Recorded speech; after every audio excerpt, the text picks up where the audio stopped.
네, 이어서는 미증시를 둘러싸고 있는 이슈들 세 가지 함께 짚어보도록 하겠습니다. 오늘은 이분과 함께 할게요. LS증권 투자전략팀 정담 수석연구원 오셨습니다. 어서 오세요. 네, 안녕하십니까. 네, 반갑습니다. 화요일에 좀 건너뛰었더니 너무 오랜만에 뵙는 것 같은데 첫 번째 이슈 바로 한번 출발을 해볼게요. 간밤 가장 뜨거운 이슈였던 FOMC 먼저 한번 짚어봐야겠죠. 일단 동결로 나오긴 했는데요. 파월 의장의 연설도 있었던 만큼 가장 중요한 포인트는 무엇이 있었을지 한번 짚어주시죠. 네, 말씀 주신 대로 만장일치로 기준금리가 동결이 됐습니다. 이 부분은 사실 시장에서 이미 어느 정도 예상을 했던 부분이기는 합니다. 그러다 보니까 동결 자체가 시장에 미치는 영향이 좀 있었냐라고 했을 때 사실 그렇지는 않다라고 좀 생각이 들고요. 그보다는 일각에서는 이런 기대들이 있었습니다.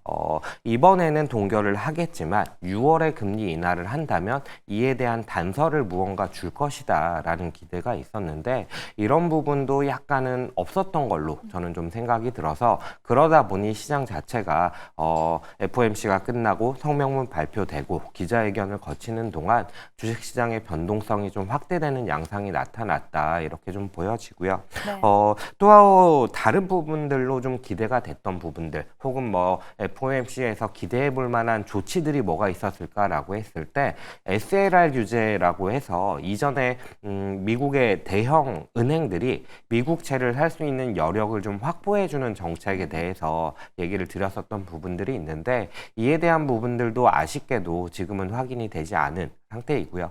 더불어서 이제 QT에 대한 부분들도 3월에 속도 조절을 했던 부분이 있는데 이 중단으로까지 나아갈 수 있느냐에 대한 부분 역시도 아직은 좀 확인이 되지 않는 상황입니다. 다만 이제 의사록이 공개가 됐을 때 거기에서는 무언가 얘기가 나왔을지 몰라도 당장은 좀 확인되는 부분이 없다라는 측면에서 다소 좀 매파적인 부분으로 읽히지 않나라고 생각이 들고요.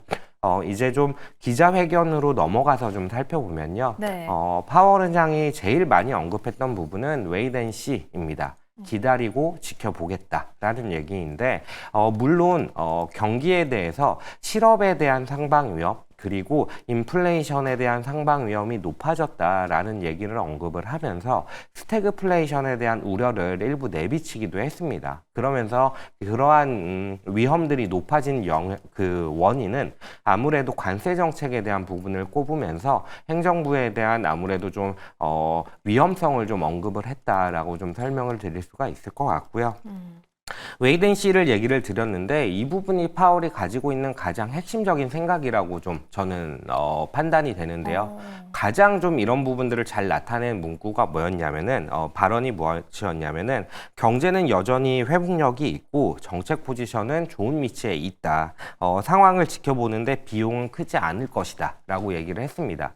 그러니까 관세 정책이 확실시되고 그에 따라서 경기에 대한 영향력을 확인하기 전까지 파월 의장은 아마도 움직이지 않을 가능성이 높지 않나 이렇게 좀 평가가 되는 부분입니다. 네, 전반적으로 언제 움직여줄지 모르는 파월 의장인데 사실 뭐 5월은 동결이 참 확실시 될 것이다. 거의 100%다라고 예상을 하고는 있었는데 이 결과가 발표되기 전까지만 해도 말씀해 주신 것처럼 6월에는 인하하지 않을까라는 기대감이 참 많았단 말이죠. 그런데도 이런 기대감을 충족시켜줄 요소가 나오진 않았어요. 그렇다면 저희 인하 시기를 한번 예측해 본다면 연구원님은 한 언제쯤에는 할 거다라고 보세요? 이게 기준금리 결정을 하는데 얘기를 드렸다시피 듀얼 맨데이트가 네. 있잖아요. 연준은 실업에 대한 부분도 신경을 써야 되고 인플레이션에 대한 부분도 신경을 써야 합니다. 근데 지금 같은 경우는 파월 의장도 얘기를 하고 있듯이 불확실성이 너무나 큽니다. 그래서 불확실성에 대한 부분을 같이 좀 고려를 해야 되기 때문에 셈법이 복잡해지고 파월 의장 역시도 명확하게 얘기를 하기보다는 기다리자라는 얘기를 한 걸로 저는 좀 받아들여지거든요. 근데 제 생각에는 지금 시장 컨센서스가 대략 보편 관세 10% 정도가 유지가 되고 나머지 관세에 대한 부분들은 어느 정도 협상을 통해서 거의 대부분 사라진다라고 생각을 해본다라고 했을 때에는 저는 그런 상황이라고 가정을 했을 때 여름 정도, 조금은 늦여름 정도가 되면은 아무래도 경기에 대한 파급력들이 좀 나타날 걸로 생각이 들거든요. 그리고 저는 최악의 상황을 상정을 한다라고 한다면은 관세에 대한 부분들을 질질 끌고 뭐 협상이 좀 지리멸렬하게 좀 나타난다라고 한다면은 미국 경기가 침체를 피해가기는 사실 좀 어렵다라고 생각이 듭니다. 그런 데이터들, 그러니까 소위 말하는 실물 데이터들인 하드 데이터가 확인이 되는 게 아마도 여름 정도가 될 거다라고 생각이 들기 때문에, 그래서 저는 한 늦여름 정도가 아무래도 연준이 금리를 인하를 할 만한 시점이지 않을까, 이렇게 좀 생각을 하고 있습니다. 네, 정말 이 시기를 정확히 맞추는 건 참 힘들겠지만 저희 늦여름 한번 기대를 해보도록 하겠습니다. 이렇게 FOMC 관련 A to G까지 함께 짚어봤고요. 두 번째로는 FOMC만큼 금리 인하 동결만큼 중요한 이슈죠. 미국과 중국이 드디어 만나기로 했습니다. 근데 이 간밤에는 트럼프 대통령이 또 이 관세 관련 협상, 중국과의 관세 관련 협상을 앞두고 145%의 관세 하향은 없을 것이다라고 좀 단호하게 내놨거든요. 이런 기조가 쭉 유지가 되고 있어서 이번 협상이 좀 어떻게 흘러갈지도 궁금합니다. 네, 일단 내용부터 좀 짚어보면은 5월 7일 어제 아침에 미국과 중국의 고위급 회담 소식이 전해졌습니다. 회담이 5월 9일부터 12일까지 스위스에서 미국과 중국이 좀 만나겠다라는 얘기를 언론 보도상으로 좀 확인을 할 수가 있었는데, 여기서 이제 주요 안건으로 짚히는 게 무엇이냐라고 했을 때 고율 관세에 대한 인하 부분, 그리고 특정 품목 관세 면제, 그리고 드미니미스라고 하는 $800 미만의 소액 소포 정책을 좀 어떻게 조절할 수 있는지, 그리고 수출 통제에 대한 부분, 이런 것들이 좀 주요 안건으로 꼽히고 있는 상황인데, 아무래도 첫 회담이다 보니까 이게 바로 무언가 성과로 나타나기를 기대하기는 조금은 어려운 것 같습니다. 미국이랑 일본이랑 이제 협상을 하고 있는 상황인데, 일본이랑 협상을 하는 과정에서도 사실 뚜렷한 진전을 보이지 못하고 있는 상황이거든요. 일본은 일본을 미국의 우방국으로서 특별 대우해주기를 원하는데, 미국은 그러지 않는 상황들에 대해서 약간은 협상의 난관으로 좀 손꼽히고 있는 상황이다라고 좀 보시면 될 것 같은데, 이런 부분들이 아마도 중국과의 관계에서도 미국이 전격적으로 협상에 대해서 좀 의지를 내비칠지는 약간은 좀 의아한 걱정이 되는 그런 부분들이 있습니다. 다만 이제 미국이 간밤에 반도체 규제 완화에 대한 소식이 나타나면서 어느 정도 좀 기대감을 가져갈 수 있는 부분들이 생겼다라고도 생각이 드는데, 이런 부분들을 얘기를 드리는 이유는 뭐냐면은, 중국 같은 경우는 미국과의 관세 정책에 대해서 어느 정도 대응을 하기 위한 정책들을 강하게 펼치고 있습니다. 네. 어제 언론 보도상으로 나왔는데, 시장 심리 지원을 위한 패키지 금융정책 기자회견을 열었어요, 중국에서. 이런 부분들을 하면서 시장에 유동성을 강하게 공급을 하겠다. 더불어서 금리도 인하하겠다. 더불어서 이제 주가 부양을 위한 정책까지도 펼치겠다. 이런 다양한 내수 부양을 위한 부분들을 많이 발표를 했거든요.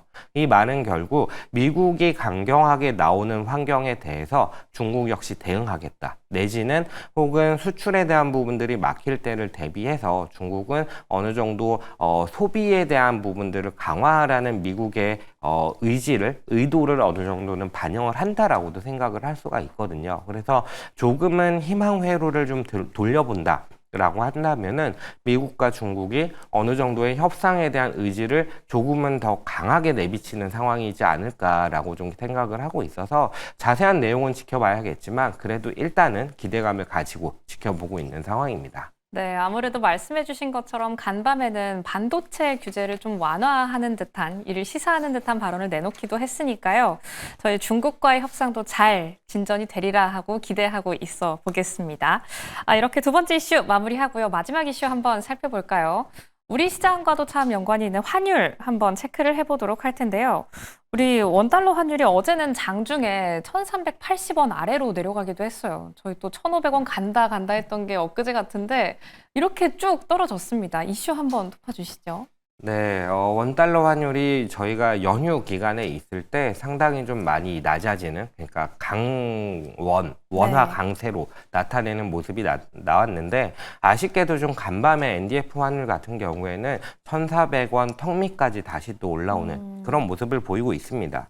일단 왜 이렇게 원화가 강해졌느냐라고 했을 때 그 배경에는 대만 달러가 있습니다. 대만 달러가 이틀 동안 10% 정도의 강세를 급상승을 하는 그런 모습을 보였거든요. 그러다 보니까 대만 달러의 프록시라고 할 수 있는 원화에 대한 부분도 강세를 보였다라고 좀 보여지고 있고, 이런 배경에는 일단은 미국과 대만의 협상 과정에서 미국이 아마도 대만 달러의 자국 통화 강세를 좀 유도하지 않았나라는 얘기가 있는데, 일단 공식적으로는 좀 부인이 되고 있는 상황이고요. 네. 더불어서 이제 대만의 금융기관들의 환해지 수요가 좀 급등했을 수 있다라는 얘기가 있는데, 이 부분이 원화에도 아무래도 프록시라고 말씀을 드렸잖아요. 그러다 네. 보니까 원화 수요에도 약간의 영향을 주지 않았을까라고 좀 보여지는 부분이 있거든요.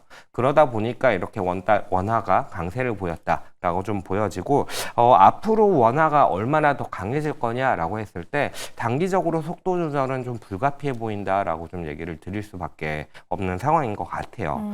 원화가 이렇게 좀 약한 모습을 보여왔던 게 한국의 자체적인 위험들 때문이라고 좀 보여지는데, 네.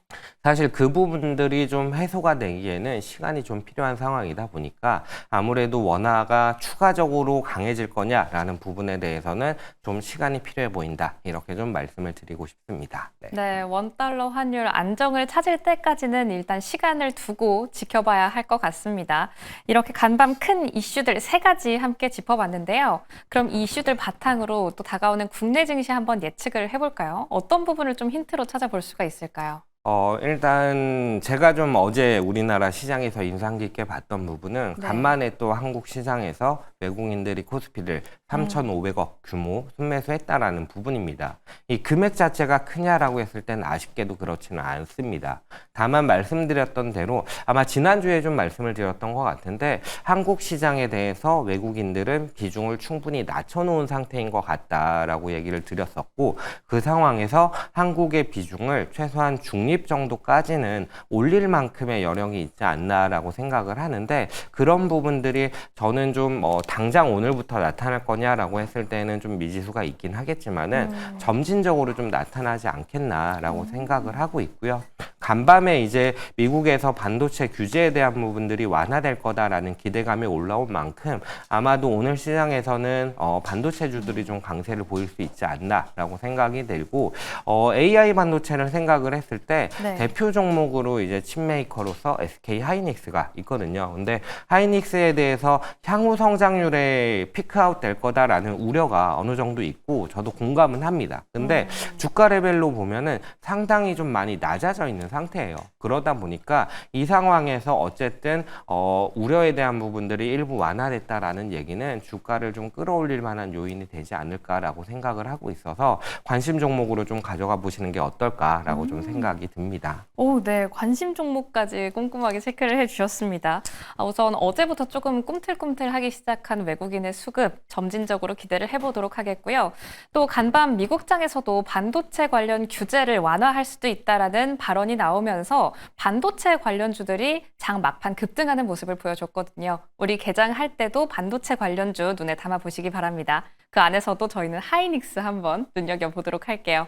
그럼 오늘 도움 말씀 여기까지 듣도록 하겠습니다. 지금까지 LS증권 투자전략팀 정당 수석연구원과 함께했습니다. 고맙습니다. 감사합니다.